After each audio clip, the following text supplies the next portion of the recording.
Vamos a leer entonces el Salmo 77. No sin antes de pronto decir que en nuestra vida hay momentos que al parecer nos encontramos muy difíciles de llevar, que vienen unidos con circunstancias que nos traen congoja, que nos causan aflicción, que nos traen tristeza.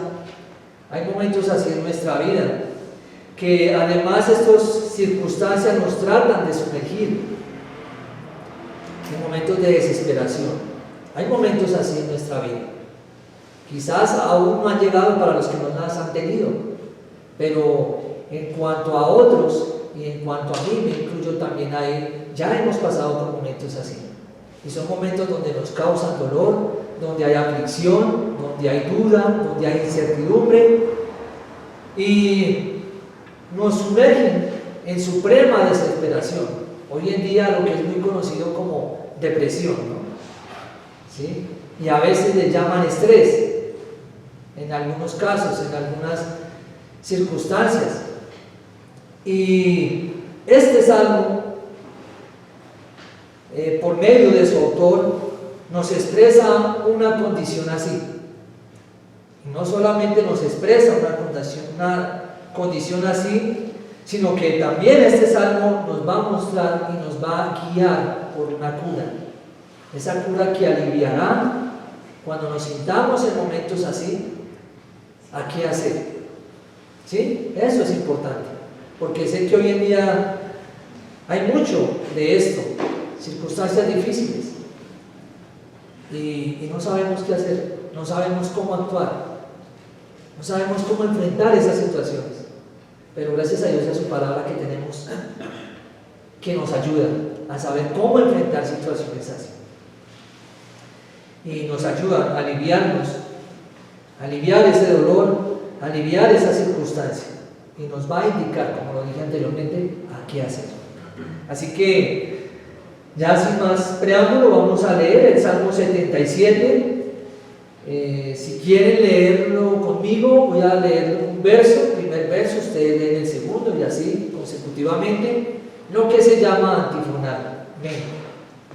Así que vamos a leerlo para que sigan conmigo la lectura y estemos atentos allí. Dice entonces el Salmo 77, verso primero: con mi voz clamé a Dios clamé, y Él me escuchará.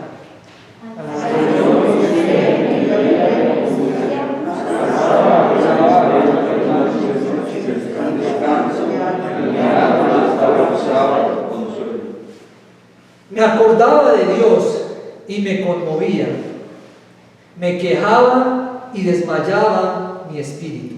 Selah. No me dejabas pegar los ojos, estaba yo quebrantado y no hablaba. Consideraba los días desde el principio, los años de los siglos. Me acordaba de mis años de Dios, meditaba en mi corazón y en mi espíritu inquiría. ¿Desechará el Señor para siempre y no volverá más a hacernos propicio? Para siempre su misericordia, se ha acabado perpetuamente su promesa. ¿Ha olvidado Dios el tener misericordia? ¿Ha encerrado con ira sus piedades? Dice: enfermedad mía es esta, traeré pues a la memoria los años de la diestra del Altísimo. Me acordaré de las obras de Yah. Sí, haré yo memoria de tus maravillas antiguas. Meditaré en todas tus obras y hablaré de tus hechos. Oh Dios, santo es tu camino. ¿Qué Dios es grande como nuestro Dios? Tú eres el Dios que hace maravillas, hiciste los notorios de los pueblos con poder. Con tu brazo redimiste a tu pueblo, a los hijos de Jacob y de José. Te vieron las aguas, oh Dios, las aguas te vieron y temieron, los abismos se echaron inundaciones de aguas, tronaron los cielos y discurrieron tus rayos. La voz de tu trueno estaba en el torbellino, tus relámpagos alumbraron el mundo, se estremeció y tembló la tierra. En el mar fue tu camino, y tus sendas en las muchas aguas, y tus pisadas no fueron conocidas. Condujiste a tu pueblo como ovejas por mano de Moisés y de Aarón. Amén. Bien, entonces aquí tenemos este Salmo 77, como lo hemos leído, que está compuesto por 20 versos. 20 versos que son extremadamente riquísimos en su contenido. Que pues por tiempo tenemos que verlo de una manera, ¿sí?, muy breve, pero es la palabra de Dios y yo creo que cualquier palabra que podamos acercarnos a ella en la Escritura y confrontar y mirar y deleitarnos y excavar en ella, encontramos unas riquezas enormes. ¿Sí? ¿Cuánto más en un contenido de 20 versos? Si sabemos que a veces una frase, una palabra encierra tanta riqueza que a veces uno no quisiera que el tiempo no pasara cuando estamos meditando en ella.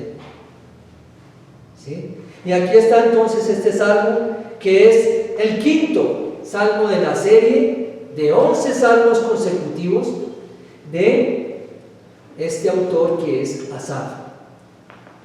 Y esos 11 salmos consecutivos allí forman parte del tercer libro de los salmos, que es en el que estamos.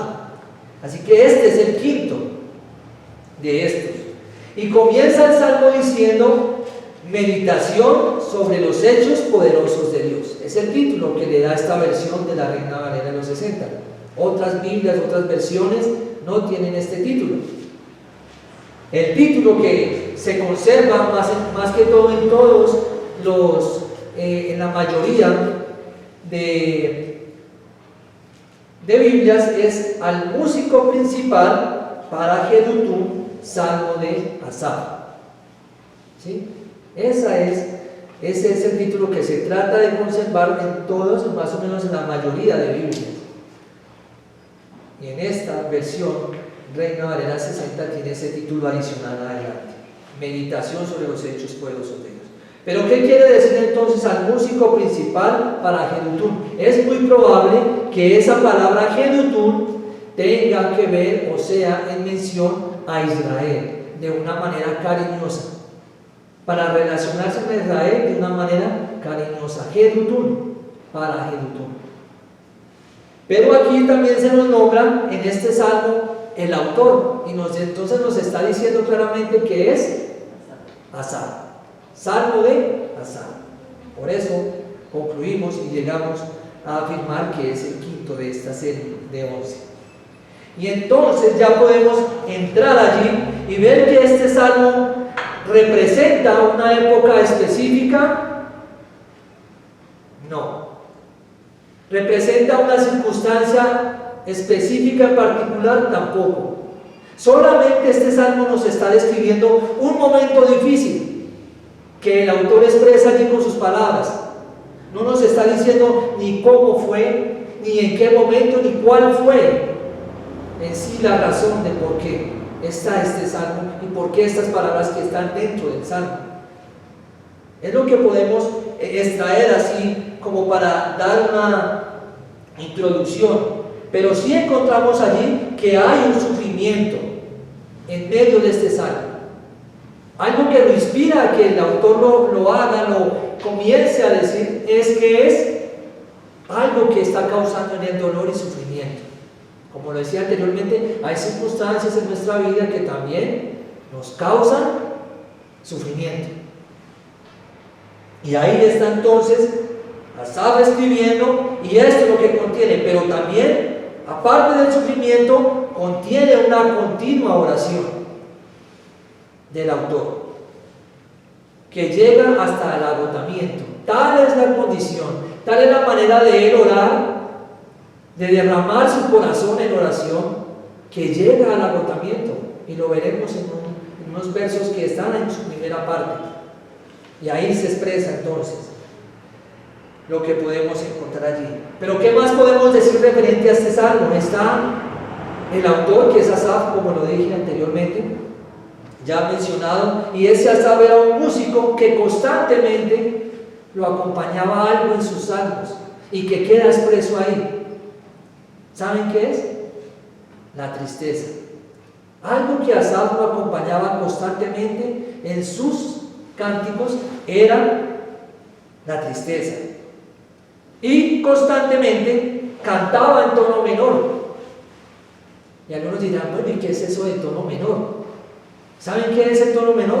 El tono menor es lo que acompaña las melodías que son tristes o pasivas. ¿Sí? Entonces podemos ver como esa armonía que hay en cuanto a esto. Entonces, constantemente cantaba en tono menor. Sus canciones, sus cánticos iban con un tono de tristeza. Y aquí lo podemos ver al comenzar el salmo. Ya vamos para allá. Ahora, ¿qué más? También Asaf era un hombre reflexivo. Esto en cuanto al autor, para poder entender lo que está dentro de este salmo. Era un hombre reflexivo. ¿Qué quiere decir reflexivo? Que era un hombre pensativo. Un hombre que se detenía y meditaba en lo que estaba viendo. ¿Sí? Era un hombre muy sereno. También era un hombre contemplativo, que observa con atención todo lo que está sucediendo. Y queda reflejado en los salmos que él ha escrito. Ya de pronto lo han notado ustedes antes, cómo este autor, como Asaf, describe cosas y de una manera se detiene a detallar algunas cosas, algunas circunstancias. ¿Por qué? Pues bien, era un hombre que observaba con atención, y a esto le llaman contemplativo. También era un hombre, además de estas cosas, creyente, porque un creyente lo hace, lo que él está haciendo en sus primeros versos de este salmo. Entonces, era un hombre creyente, y como lo dije, a menudo en sus salmos hay cierto contenido de tristeza. Y ahí ya podemos entender un poco del corazón del autor, para sumergirnos en sus palabras y podemos identificar con ellas, porque de seguro algunos han identificado con cualidades de Asaf. Algunos son muy detallistas, ¿cierto? En algunas circunstancias. Otros piensan y meditan en sus actos o en lo que está sucediendo a su alrededor, y ahí podemos identificarnos. Y ojalá y sea así, todos somos ¿qué? Creyentes. Y ahí está el primer verso. Con mi voz clamé a Dios, clamé y Él me escuchará. Entonces el verso comienza de una manera triste, porque uno no clama de felicidad, ¿verdad? Uno no clama cuando está feliz. Uno no clama cuando todo anda bien. Uno no clama cuando la salud está bien. Uno no clama cuando la economía está bien. Y aquí nos demuestra entonces cómo estaba la situación y cómo estaba el corazón del salmista en ese momento. Dice, con mi voz clamé a Dios clamé y Él me escuchará. Sin embargo, a pesar de que comienza el salmo de una manera triste, porque comienza diciendo que clama, o sea que hay angustia, hay algo bonito que lo acompaña. ¿Y si saben qué es lo bonito? Que hay oración. Y no hay nada más hermoso, no hay compañera más fiel y más agradable en momentos de angustia que no sea la oración. Y esa es la que debe estar presente en momentos así. En momentos de angustia, en momentos donde debemos y estamos, que vemos que ya la situación empeora y cada vez se agudiza más, no hay mayor deleite y mayor anhelo que es el de estar en compañía de la oración. Y aquí está este hombre, clamando a Dios, y con la seguridad de que Él escuchará. Con esa seguridad. Así que vemos entonces que había en el corazón de Asaf, un hombre creyente. La situación del pueblo, lo que estaba sucediendo, no lo sabemos específicamente, pero sí era un momento y una circunstancia que lo hacía ir a Dios, clamar a Él. Y uno clama cuando está en angustia. Así que el pueblo podía estar en angustia. Ahora, podemos llevarlo y entender el Salmo, que es una situación nacional, del cual hay un representante que es Asaf, pero también podemos tener este Salmo y tomarlo de manera personal. Y hay situaciones que personalmente a nosotros nos llevan a clamar a Dios. Y ahí está entonces, podemos verlo de esas dos maneras. Por un lado, el corazón de Asaf, ¿sí? Y podemos decir que también el de nosotros puede estar allí. Y también podemos verlo de la manera que es una nación en angustia, como también nuestra nación está, y la cual necesita de hombres que intercedan por ella, como en otras naciones, ¿no? Ahí lo podemos ver de esa manera. Este salmo está compuesto por dos partes. La primera de ellas está desde el verso 1 hasta el verso 9, y podemos entender como la condición del autor. ¿Por qué la condición? Por los verbos en primera persona que encontramos allí. Ustedes van a ver constantemente mi, me, ¿sí? Yo. Eso es la condición de cómo él estaba. Pero también vemos la segunda parte que va desde el verso 10 hasta el verso 20, donde se muestra la bondad de Dios. Pero esa bondad de Dios no la describe Dios mismo, sino la describe ¿quién? El mismo que ha dicho y ha confesado su condición, y es el autor, y es Asaf. Entonces, por un lado vemos la condición del autor, y por otra parte vemos la bondad de Dios descrita por el salmista. Y ahí vamos en el camino para ir desglosando este salmo. Luego dice el verso 2: al Señor busqué en el día de mi angustia. Sigue la compañía de la tristeza, ¿cierto? Porque vemos que hay clamé y hay angustia. Y luego dice: alzaba en mis manos de noche sin descanso, mi alma rehusaba consuelo. Y aquí vemos entonces cómo estaba angustiado. Vemos que se nos dice que al Señor busqué en el día de mi angustia, alzaba en mis manos. Esto era una expresión y una manera de adorar a Dios, era un gesto común de extender las manos y dirigirse a Él en oración, ¿sí? Ninguna parte de la escritura se dice es que tiene que hacerlo con las manos levantadas, pero sí era constante y sí era un gesto muy común extender las manos hacia Dios para dirigirse a Él. ¿Cómo extender las manos hacia el templo? Donde estaba el templo. ¿Recuerdan Daniel orando?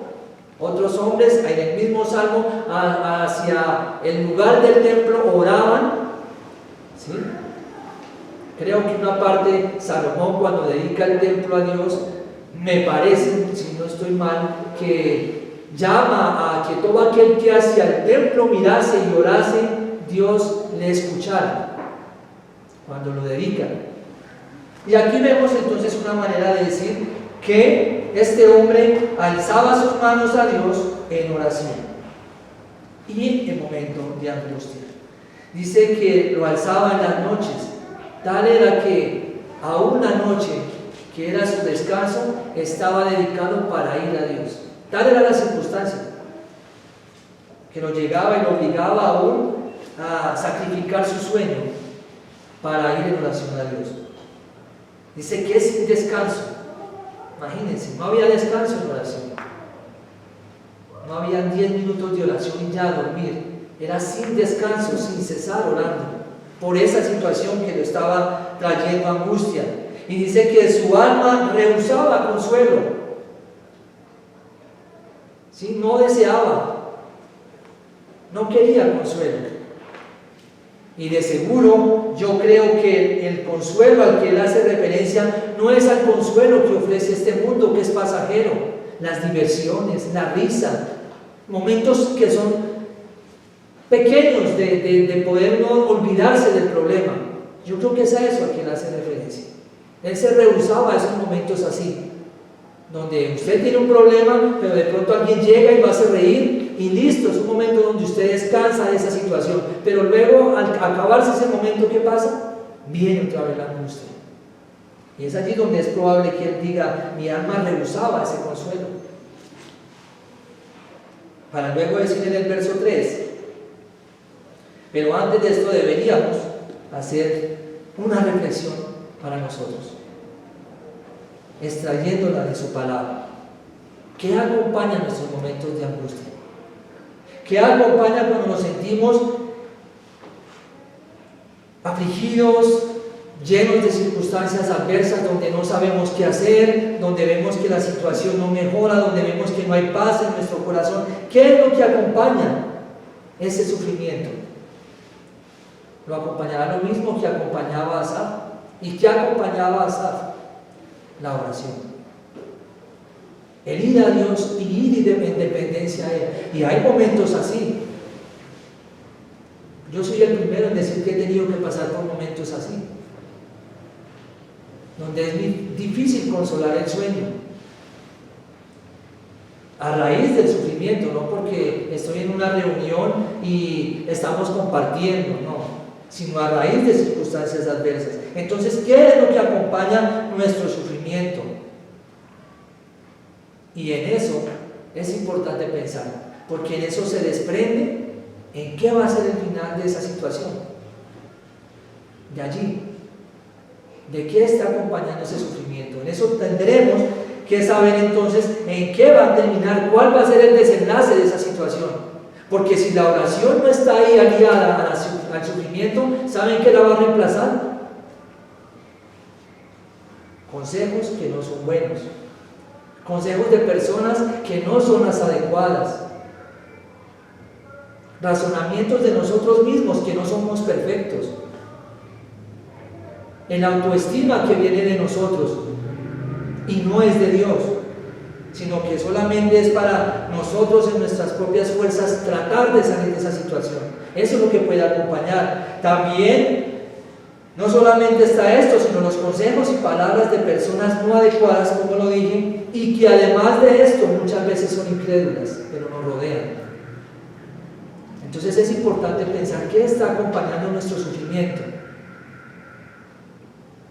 Si estuviésemos hoy atravesando uno, esto nos instruye aquí a saber qué debe acompañar esa situación. Y por supuesto, ojalá sean que nuestras oraciones y nuestras súplicas al Dios que todo lo conoce, todo lo sabe y tiene todo poder para cambiar toda circunstancia. Esa es la mejor aliada de un sufrimiento. Y ahí empezamos a entender la vida cristiana. Y ahí comenzamos a, como hablaba con alguien adulto, a mí me fascina hablar con los ancianos.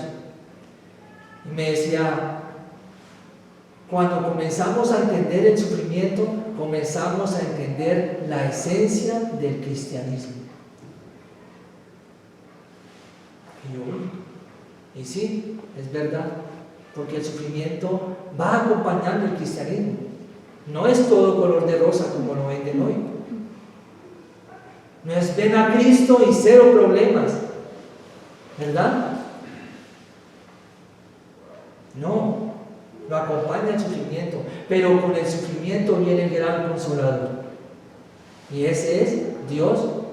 Y es tan enorme y grande su maravillosa misericordia que nos hace templos, habitaciones de el Consolador, el otro Consolador, el cual el Señor prometió, ¿no? Y entendemos la vida cristiana. Y comenzamos a vivir de esta manera, en medio de situaciones así. Pero ¿qué acompaña nuestro sufrimiento? Es algo que debemos tener siempre presente. Y en momentos de angustia, ¿qué nos está acompañando? Ahora sigamos. Aquí ya viene entonces el verso 3. Me acordaba de Dios y me conmovía, me quejaba y desmayaba mi espíritu. El salmista dice que se acordaba de Dios. Además de esto, se acordaba de Dios. ¿Y qué pasaba cuando se acordaba de Dios? Se conmovía. Su corazón se estremecía. Y dice que me quejaba y desmayaba mi espíritu. Y dice ahí la palabra sela, que es meditar, es tener una pauta y de pronto detenernos un poco a ¿qué dice eso? ¿Qué quiere decir esto? A meditar en esas palabras, en esas frases. Y luego continúa entonces el verso 4. No me dejabas pegar los ojos. Estaba yo quebrantado y no hablaba. Tal era la situación del salmista al hacer memoria de Dios, a la circunstancia que estaba viviendo, que él dice que no lo dejaba pegar los ojos. Pero ¿quién no lo dejaba pegar los ojos? Dios. Porque lo está mencionando, hacía memoria de él. Y él es el que no dejaba pegar los ojos. ¿Por qué no lo dejaba pegar los ojos? Bien, porque él sentía, adelantándonos un poco para confirmar, que Dios estaba quieto y el salmista pensaba y sentía que Dios había abandonado a la nación.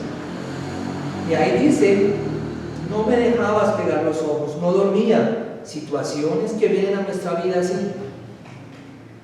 No nos dejan pegar los ojos. Hay momentos donde 2, 3 de la mañana logra conciliar el sueño media hora y al momento se despierta y algo le atormenta esa noche. Ese momento donde usted no puede volver a retomar el sueño. Y así estaba Asaf. Así esa situación lo tenía. Y saben que hay momentos importantes que deben de ser como estos, donde a veces nuestro sueño se va, porque son los momentos donde el Señor permite para que nosotros miremos hacia adentro de nosotros por X o Y situación que esté sucediendo y veamos la condición de nosotros y la necesidad que tenemos de ir a Él. Y eso lo podemos extraer. Y yo sé que si preguntasen, muchos a la madrugada, muchos al desvelo, han pensado y miran hacia adentro y miran, ¿seré yo? ¿Cómo está mi condición? ¿Cómo está mi vida? ¿Hasta dónde he llegado? ¿Hasta dónde llegaré si sigo así? ¿Verdad? Llegan momentos así. Y aquí está Asaf sin conciliar el sueño. No solamente no lo podía consolar, sino que además de esto estaba quebrantado y aún su hablar le era torpe. ¿Cómo sería la situación? No poder dormir, no poder hablar. Estaba quebrantado, sin dormir, sus lágrimas rodando por sus mejillas, quebrantado, y súmele a eso el no poder hablar. Así se encontraba, y así era la situación del salmista ya en este momento y en este verso 4. Para luego continuar diciendo, consideraba los días desde el principio, los años de los siglos. Comenzaba entonces a recordar, ya deja la situación actual y comenzaba a ir hacia atrás. ¿Y saben qué es lo que podemos extraer de este verso 5? Que muchas veces nosotros al ver las cosas de atrás, lo que Dios ha hecho atrás, son destellos para estar viviendo el sufrimiento presente, para tener esperanza en el presente. Muchas veces miramos atrás y decimos, Dios hizo esto un día, Dios hizo aquello, esto conmigo, y eso que va a alentar en el momento actual, nuestro corazón lo va a alentar en la situación que estamos atravesando. Así que esos destellos del pasado nos ayudan a ver con esperanza la circunstancia presente. Y aquí está Asaf guiándonos, instruyéndonos a hacer eso. Consideraba los días desde el principio, los años desde los siglos. Me acordaba de mis cánticos de noche, como cuando Pablo y Silas cantaban, ¿recuerdan? Vaya manera de uno pasar el sufrimiento cantando. Pablo y Silas en la cárcel, haciendo oración y elevando cánticos. Y aquí hasta lleno de sufrimiento, bien sea por la nación, en la situación que él también se encontraba a raíz de la nación, cantando y haciendo esto. Me acordaba de mis cánticos de noche y meditaba en mi corazón. Esto lo llevaba a meditar. Y mi espíritu inquiría. Así que lo que él cantaba, el espíritu de él estaba escarbando, estaba siguiendo el rastro de lo que Dios había hecho antes. Eso es inquirir, buscar, escarbar, seguir el rastro a algo para tener una visión más clara de lo que se tiene ahí al frente. Y ahí está entonces, y en el verso 7 dice, aquí ya el salmista, en vista de lo que nos ha dicho, lo que nos ha narrado, como nos ha demostrado, ahora por medio de estas 7 preguntas nos va a mostrar algo también. Dice, ¿desechará el Señor para siempre y no volverá más a hacernos propicio? Por eso hago relación y digo que era la nación la que se encontraba así, porque Él se incluye dentro de ella, ¿no? ¿Desechará el Señor para siempre y no volverá más a hacernos propicio? En conjunto, en plural, a hacernos propicio. La otra pregunta, ¿ha cesado para siempre su misericordia? ¿Se ha acabado perpetuamente su promesa? ¿Ha olvidado Dios el tener misericordia? ¿Ha encerrado con ira sus piedades? Y una vez más la palabra, Sela.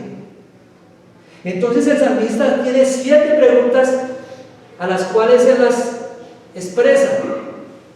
7 preguntas de las cuales son nosotros ¿qué podemos decir?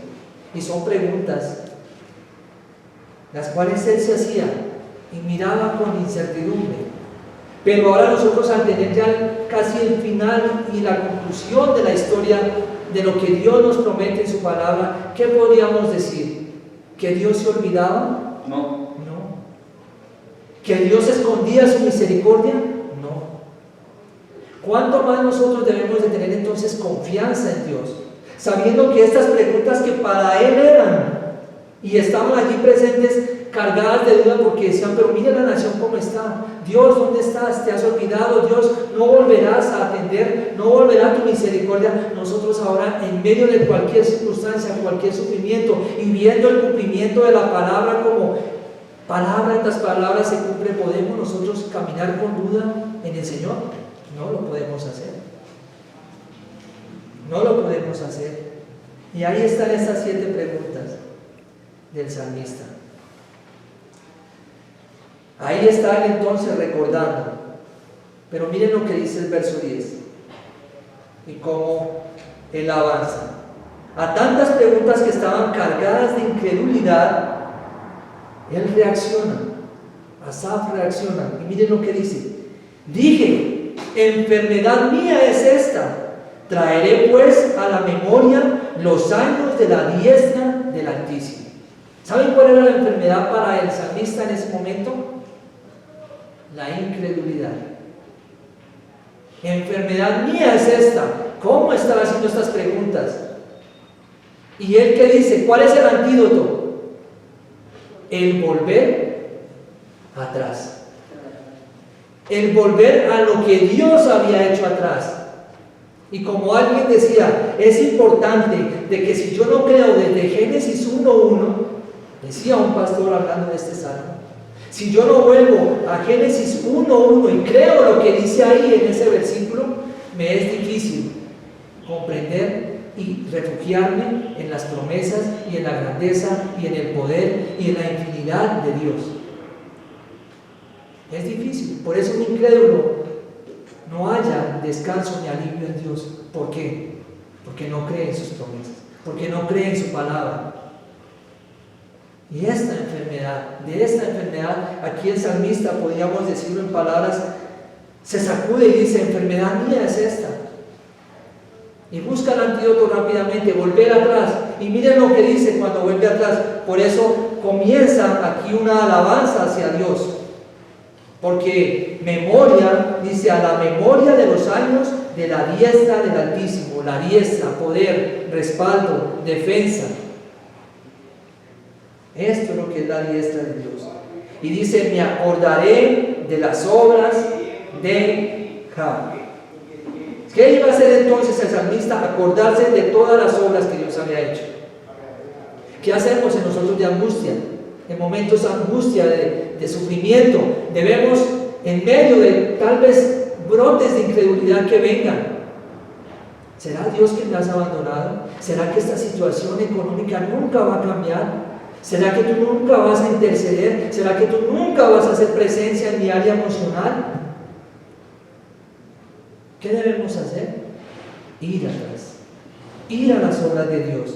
Y miren lo que dice: sí, haré yo memoria de tus maravillas antiguas. No eran cualquiera cosas las que él iba a recordar, maravillas. Y yo creo que lo más pequeño que nos parezca, porque no es pequeño, es una maravilla de Dios. Todo lo que Dios hace es maravilloso. Y dice el verso 12: meditaré en todas tus obras y hablaré de tus hechos. ¿Qué iba a hacer? Recordar. Pero al recordar también iba a hablar. Iba a confesar las acciones, lo que Dios había hecho. Y comienza a decirlo de esta manera en el verso 13: oh Dios santo, oh Dios, santo es tu camino. Que Dios es grande como nuestro Dios. Comienza el salmista a quitar la torpeza de sus labios, que no podía hablar, no podía dormir, estaba quebrantado, como lo dice el versos anteriores, y ahora dice, y explota su corazón en oración. Oh Dios, santo es tu camino, que Dios es grande como nuestro Dios. Tú eres el Dios que hace maravillas. Hiciste notorio en los pueblos tu poder. ¿Por qué lo hizo notorio? Porque Él, con su diestra, con su poder, sacó, liberó, intercedió a su pueblo, a la nación que Él escogió, a su nación. Y ahí está, ahí hace notorio Él su poder. En los pueblos tu poder, sus actos. ¿Cómo sabían que el Dios de Israel era poderoso las otras naciones? Porque sabían que ese pueblo pequeño había alguien que peleaba por ellos. Y decían, el Dios de Israel, y temían al Dios de Israel, y querían el arca para ellos, porque ahí reposaba la presencia de ¿quién? De Dios, y ellos enviaban el arca. Y cuando ellos iban por el arca al pueblo, vencían. Y ahí está el poder notorio. Y luego dice, con tu brazo redimiste a tu pueblo, a los hijos de Jacob y de José. Con el brazo de Dios los redimió, los rescató, los tomó para sí, a su pueblo. Y aquí nombra a sus representantes, que son ¿quiénes? Jacob y de José. Ahí están los actos. Y ahora en el verso 16 hasta el final va a hacer mención de una manera poética el éxodo, ese momento.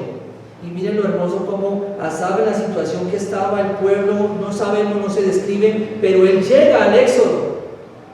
¿Qué es lo que nos vamos a detener un momento ahorita aquí? A ver, porque el éxodo, ¿qué hace? Los libera a ellos de la esclavitud.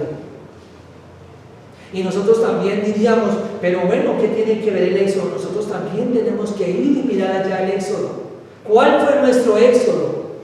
¿Cuándo fue ese momento que Dios nos rescató del pecado? De esa esclavitud, porque hay dos señores, pero uno es Señor de señores. O somos esclavos del pecado, o somos esclavos de Cristo. Y debemos entonces nosotros remontarnos a nuestro éxodo. Y aquí Asaf se está remontando a ese momento. De manera poética lo va a expresar. No lo vamos a ver narrado como lo narran en el Éxodo, como lo narran en otras partes otros hombres de Dios en la Escritura. Y él lo dice: te vieron las aguas, oh Dios, ¿A quiénes vieron? A Dios. Las aguas, lo creado, vio a Dios. Él está dando una personificación a las aguas. Las está personificando y Él dice, las aguas te vieron, oh Dios. Las aguas te vieron y temieron. Algo que el hombre debería hacer, temerle a Dios. Y noten aquí a unas aguas, como Él las personifica, dice que temieron a Dios. Y todo hombre, todo ser humano creado sobre la faz de la tierra, ¿qué debería hacer? Temer a Dios. Pero lo triste es que no es así. Pero miren, las aguas temen a Dios porque Él les dio un lugar. Y leía también el libro y el poeta, el profeta Jeremías. Y es hermoso cómo también describe lo que Dios hace, cómo le da límite a las aguas. Así que temieron a Dios. Dice que los abismos también se estremecieron. Y hubieron muchos momentos, y se describen muchos momentos donde Dios se manifestaba y la tierra temblaba. Los abismos, entonces, ¿qué pasó? Se estremecieron. Dice que las nubes echaron inundaciones de aguas, tronaron los cielos y discurrieron tus rayos. Las voces del cielo, los rayos, los truenos, dieron voces. La voz de tu trueno estaba en el torbellino. Tus relámpagos alumbraron el mundo. Miren que no nota ni Él lo describe como si fuese algo aparte de Dios, sino que Él lo relaciona y le da que ¿quién es el dueño? Dios, ¿verdad? Él es el que hace posible el que haya un trueno, Él es el que haya posible que haya nubes, Él es el que haya posible que haya agua, que haya mares, es Él. Y así lo expresa Asaf. La voz de tu trueno estaba en el torbellino, tus relámpagos alumbraron el mundo, se estremeció y tembló la tierra. Y dice, en el mar fue tu camino y tus sendas en las muchas aguas. ¿Quién guiaba? ¿Quién estaba abriendo el mar rojo cuando el pueblo atravesaba en seco? Dios. ¿Qué pisadas iban adelante? Las de Dios. Y esas son las pisadas que nadie vio, invisibles. Dice, el mar fue tu camino y tus sendas en las muchas aguas. Tus pisadas no fueron conocidas. Y dice el verso 20, condujiste a tu pueblo como ovejas, por mano de Moisés y de Aarón.